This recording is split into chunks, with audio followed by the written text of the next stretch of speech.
Hello friends, Assalamualaikum. I'm Nusrat Jain. Today share করব how to show and hide send and archive button in reply on Gmail form অর্থাৎ তোমার সাথে share করব কিভাবে আমরা আমাদের জিমেল এর উপর রিপ্লাই এর মধ্যে সেন্ড এবং আর্কাইভ বাটন শো এবং হাইড করতে পারি। তো কাজটা করার জন্য এটা আমরা মিনিমাইজ করি। বেশ মিনিমাইজ করার পরে এখন আমরা যে কাজটা করব, এখন বিষয়টা করার জন্য আমাদের জিমেল অ্যাকাউন্ট সাইন ইন করা থাকবে। জিমেল অথবা আমরা গুগল অ্যাপস আসবো, জিমেলে ক্লিক করব। ব্যাস এখন আমরা আমাদের এখান থেকে আমরা এদিকে আমাদের এই জিমেলে ক্লিক করার পরে এরপর আমরা আমাদের যে বিষয়টা করব, তো সেই ক্ষেত্রে এখন তোমাদের জিমেল অ্যাকাউন্ট সাইন ইন করা না থাকলে বলছি তোমাদের কিন্তু অবশ্যই জিমেল অ্যাকাউন্টটা সাইন ইন করে নিতে হবে। তো এখন আমাদের জিমেলে আসার পরে বিষয়টা করার জন্য আমরা সেটিংসে আসার পর আমরা এই সিও সেটিংস এখানে ক্লিক করি। ক্লিক করার পরে আজকে বলছি তোমাদের সাথে আমি এই যে এখান থেকে কি বিষয়টা, এই যে এখানে সেন্ড এন্ড আর্কাইভ এই অপশনের বিষয়টা শেয়ার করব। তো এখন তাছাড়াও আমার এখানে এই যে উপরে এই যে বিষয়গুলো আছে, এই যে উপরের বিষয়গুলোর উপর ভিডিও আমার চ্যানেলে দেওয়া আছে, তোমরা চাইলে দেখতে পারো। এখন আমরা এই সেন্ড আর্কাইভ এই বিষয়টা আমরা করার জন্য আমরা কি করব, বিষয়টা করার জন্য আমাদের এখানে এই ধরো এখানে কিন্তু আমাদের এই অপশনটা আমাদের কিন্তু এই যে সেন্ড আর আর্কাইভ যেটা আমাদের এটা হাইড করা আছে।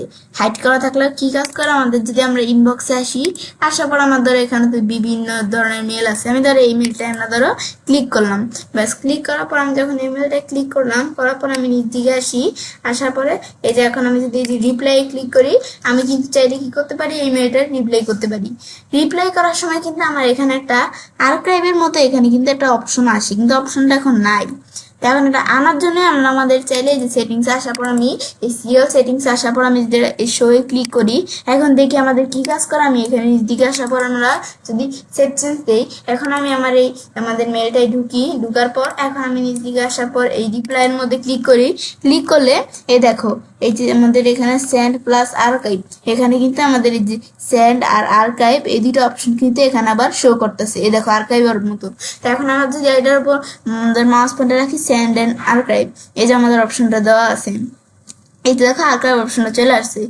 এখন আমি এখান থেকে যদি কোনো কিছু লিখে আমাদের এখানে সেন্ড করে, সেন্ড এবং আর্কাইভ এই দুইটাই কিন্তু হবে। এই দেখো এই যে সেন্ড অপশন আসছে, আর্কাইভ আসছে। তারপর এখন আমি যদি আবার এই সেটিংস এর মধ্যে আসি, সিএল সেটিংস আসি, এখন আমি যদি আবার এই যে হাইডে আমরা ক্লিক করি, ক্লিক করার পর আমি নিচ দিকে আসি। ব্যাস তারপর আমরা এই সেভ চেঞ্জে ক্লিক করি। এখন আমি যদি এটার মধ্যে ঢুকার পর আমি যদি এই যে আমরা এখানে আসি, রিপ্লাইয়ের মধ্যে আসি, এখানে এদিকে কিন্তু একটা আর্কাইভের মতো অপশন আছিল, এখানেও কিন্তু আলাদা একটা সেন্ডের অপশন আছিল, এখন নাই, কারণ আমরা যেহেতু হাইড করে দিছি। তো এটাই হচ্ছে আমাদের বিষয়টা, আমরা করতে পারি হাইড শো করতে পারি সেন্ড আর আর্কাইভ অপশনটা। এখন বিষয় দেখার পর তো আমি ছেলে কাজটা করতে পারি এবং আমরা খুব সহজে আমাদের জিমেলের উপর রিপ্লাইয়ের মধ্যে সেন্ড এবং আর্কাইভ বাটন শো এবং হাইড করতে পারি। ফ্রেন্ডস, আমার আজকের ভিডিও তোমাদের ভালো লেগে থাকে এবং চ্যানেলটি সাবস্ক্রাইব, লাইক, কমেন্ট এবং সবার সাথে শেয়ার করবে।